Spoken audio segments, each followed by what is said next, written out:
Exit light, enter night. Take my hand, we're off to Never Never Land. Till the Sandman he comes, and boy did he come, right to our TV screens on Netflix.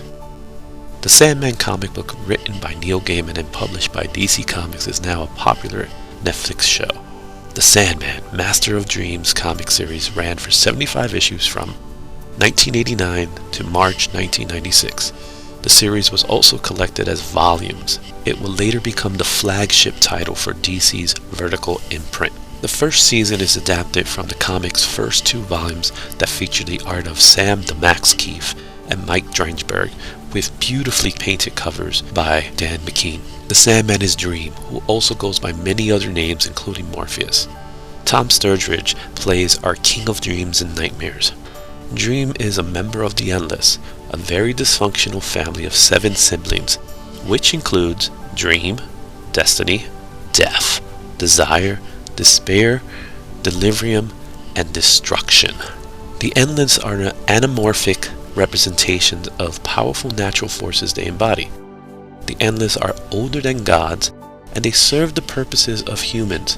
However, some in the family have their own agendas and rival each other, but cannot spill blood amongst each other. We'll learn more about this in future episodes if the series continues, which all signs are pointing to be a surefire bet that it will be picked up for more seasons. The Netflix series begins the same way as the comic, with one exception. It starts with a brief explanation of the dreaming, the place where humans go to sleep. Dream is preparing to apprehend a rogue inhabitant of the dreaming. Then we go to 1916's England, where occultist leader Richard Burgess, played by Charles Dance, devises a plan to capture Death and ransom her for the passing of his firstborn son. Unfortunately, Burgess captures Dream instead. Concerned that Dream will retaliate, Burgess keeps Dream in prison. Dream remained incarcerated in Burgess' mansion for over 106 years. He remained silent for most of his imprisonment, but with a watchful eye awaiting for his opportunity. When that opening came, he escaped his captor, now Burgess' surviving son, who he punished for the murder of his pet raven. Dream returned to his kingdom, the Dreaming, only to discover it was in ruins by his absence. The journey for him to restore his kingdom now begins. In order to rebuild his kingdom, Dream needs to retrieve his 3 totems of power: his helm, a pouch of sand, and his ruby, which were all stolen during his imprisonment. Each tool has been scattered across all existence in both the waking world and other realms. This first half of the series is an adaptation of the comic's first story arc, Preludes and Nocturnes. Even though there are some changes from the original story, it is dead-on faithful adaptation of the comic arc.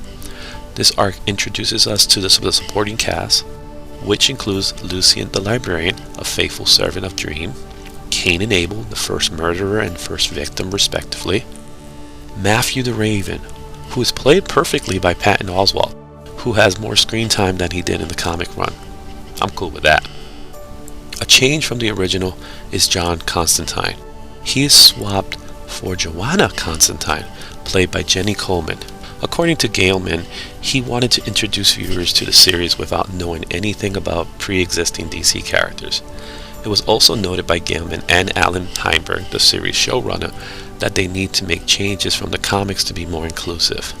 They also removed many of the DC Universe characters, like Martian Manhunter, Mr. Miracle, and Dr. Destiny, who each play a part in the original comic series. Constantine is not the only character that went through some changes. Lucifer Morningstar was originally modeled after David Bowie, was gender swapped for Gwendolyn Christie from the Game of Thrones. The game they play was changed from the comic, and I must say it's better than the comics. Also introduced was a race swapped in Dream's sister Death. The actress Kirby Howell Batiste was wonderful and perfect for the role. Her portrayal of Death is loving and warming. She appears towards the end of this arc. It's a good palate cleanser from the previous episode, featured the arc's last major antagonist, John Dee, played by David Thewlis, in which I think he should win an Emmy for this performance. The episode entitled 24/7 was ripped right from the comic, and it is haunting and disturbing to watch. But as mentioned, The Sounds of Her Wings is a reversal of storytelling from a horror story to a heartwarming story about death and what it means to be alive. This same episode adapts another story from the comics, Men of Good Fortune. It begins as a flashback in the Middle Ages, where death and dream make a deal. Hobbs Gatley, a commoner who vocally wishes to never die, is unknowingly given his wish. Every 100 years, Dream and Hobbs meet at the same tavern to discuss what Hobbs been doing. Regardless of his circumstances, Hobbs still wants to live. This story is one of my personal favorites of the comic, and the TV series did a wonderful job retelling it for the small screen. Also introduced earlier than the comic is the Corinthian, played by Boyle Holbrook. He is the rogue nightmare I spoke of earlier, who will become the main villain of our second arc.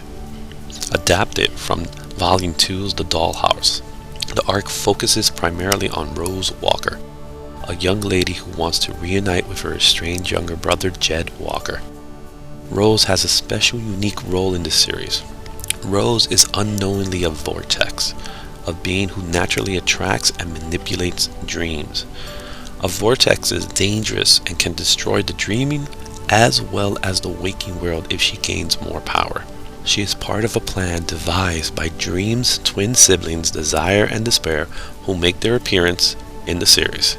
They are conspiring to use Rose against Dream, ultimately to destroy him. All the while, the Corinthian is also searching for Jed. What's interesting to know is Jed is also missing from the dreaming world. The Corinthian is the first to find Jed, who has been living with his foster family. Jed has been abused by his foster father and has been trying to escape but has been unsuccessful. While he sleeps, Jed keeps away from the dreaming by another departed nightmare, Gaunt, who's providing Jed dreams of being the superhero Sandman, a clever nod to the previous version of the Sandman created by Joe Simon and Jack Kirby. The Corinthian locates Jed and kills the foster parents. He then contacts Rose to meet him at a serial convention. Meanwhile, Rose, assisted by Dream, has been learning more about herself. Her friend Lita, and Rose's neighbors. Lita has been dreaming of her deceased husband Hector. Because of Rose's ability to manipulate the dreaming world and the waking world, Lita has been impregnated in both worlds. Because the baby was impregnated in the dreaming world, Dream has claim to the unborn child. But that's a story for a much future episode of the series. Now let's go on to this serial convention. The focus of the last 2 episodes of the Netflix series is based within this serial convention. And no, we're not talking about morning bowl of cereal. We're talking about a serial killers convention, where the Corinthian is the guest keynote speaker. Rose is accompanied by another neighbor, Gilbert. Both are traveling to the convention so Rose can be rejoined with her brother Jed. They arrive to the hotel where the convention is being held. While searching for Jed, the Corinthian and Gilbert recognize each other, causing Gilbert to flee back to the dreaming to warn Dream about Corinthian's plan. It turns out that Gilbert is a third departed occupant of the dreaming. In the dreaming, he is Fiddler's Green, a sentient part of the dreaming which all travelers, especially sailors, apparently dream of someday finding. This dream sometimes likes to take the form of a human and go off wandering the waking world. Our season finale leads us back to the convention. Corinthian is giving his keynote speech to the serial killers in attendance. Dream interrupts him, and from there Dream addresses the audience. He reveals to them their selfish and disgusting ways. He punished each and every one of them for their crimes. Many of them turned themselves in, or take their own lives haunted by the guilt of their past. This allows Dream to now confront Rose. He now knows that she must die in order to save humanity. But before he does, Rose challenges him. Seeing that it is not possible any other way, Rose is prepared to sacrifice herself until her grandmother, Unity Kincaid, is revealed to be the true Vortex that was asleep during the imprisonment of Dream. While she was sleeping, she too was impregnated by another with yellow eyes. Turns out this was Dream's sister Desire. Unity's Vortex power was passed down to Rose in an attempt by Desire to dwarf Dream. However, Rose was able to transfer her powers back to Unity, and Unity made the sacrifice in place of Rose. If Dream would have killed Rose, then that would have meant he would have spilled family blood to a descendant of Desire. The episode ends with Dream rebuilding and creating new dreams and nightmares. Galt is now transformed into a beautiful good Dream. Dream himself is changing from being a benevolent ruler to someone a little more caring and understanding. We wrapped up the season in Hell. Here, Lucifer is joined by the Dukes of Hell.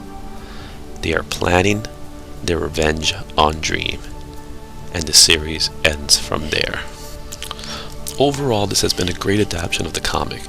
Every episode is unique and really captures the essence of what made the comic so special. It is not your traditional comic book series. It is more than that. It is sophisticating storytelling at its finest. Gaiman's ability to transition genres from fantasy to horror and even at times comedy is worth watching. I'm glad to see it in live action form. The series is definitely not for children and does have moments that are too strong for some viewers. If you can handle it, then it's worth every moment. Overall, I'm going to give this series a 5 out of 5 Izzies. I was debating whether it needed to be ranked less because of the changes, but I couldn't justify that, and I actually understood why they made those changes happen. There you have it. The Sandman is here, and he has finally arrived, and it's been a long time coming. Tell me what you think. Let me know in the comments. If you are listening on Spotify, Apple, or any other podcast platform, make sure to rate and review this episode. Share it with others. And just to remind you, the Izzyverse is also on YouTube with at least 2 new shows every week. Go ahead, like and subscribe.